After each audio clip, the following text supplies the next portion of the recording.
Hello there. Hey, Chris, what's going on? Good to see you. Yeah, likewise. I'm starting to miss you guys. Words I never thought I'd hear you say to a member of the Toronto media.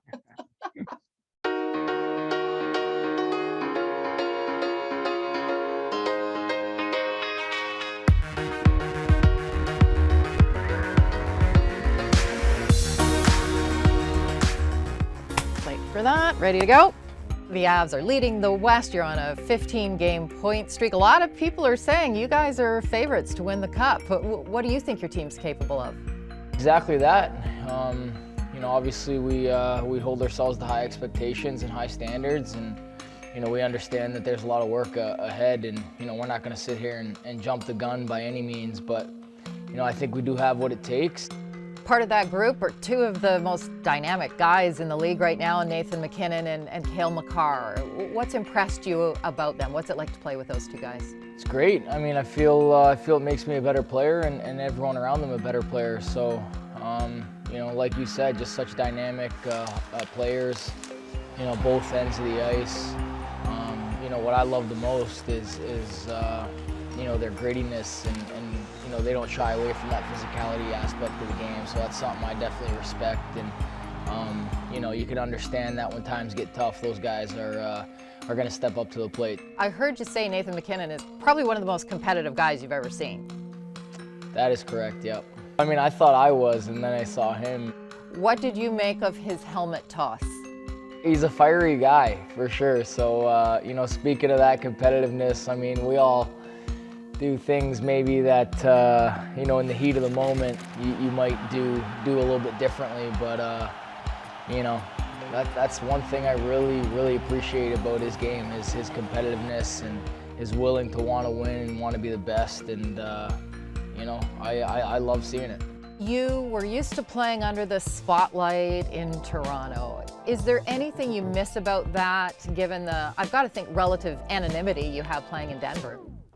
Yeah, of course. I mean, I spent so many years there, and it's kind of everything I grew up around, and everything I've ever known. So coming here was definitely a little bit of a eye-opener, but I wanted to take a step forward in terms of where my career was going, and I felt individually and as a team we've definitely done that. So you miss it at times, but then at other times you kind of see what's going on, and you don't maybe miss it as much. You admitted, though, like right after the trade, it's a little jarring. You maybe want to prove that they were wrong getting rid of you.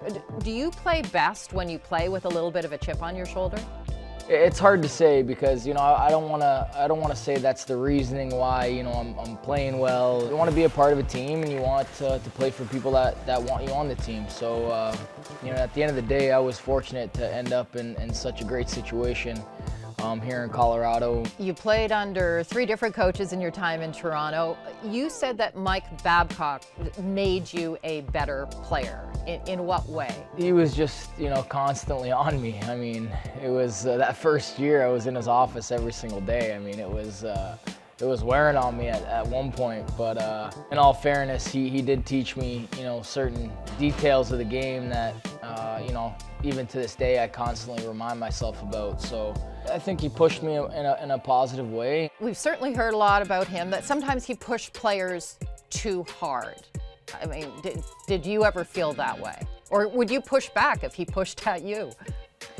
Yeah, absolutely, I would feel that way. And, it just depends, I think the type of person you are. When, I disagreed with something that he had to say or that he did, I'd confront him about it, and, we'd hash it out like men. So, not all the times it would be the most calm fashion, but at the end of the day, it would, the problem would get resolved. And I always had a little bit of pushback, and I think that's what he respected about me. Are you impressed with Austin Matthews and what you've seen him do this year? No, because I knew he could do it from day one. I mean, the minute I saw that guy, I knew he was he was going to lead the league in goals someday. So, in terms of the Rocket race, he's a guy I'm cheering for, and I hope he gets it done.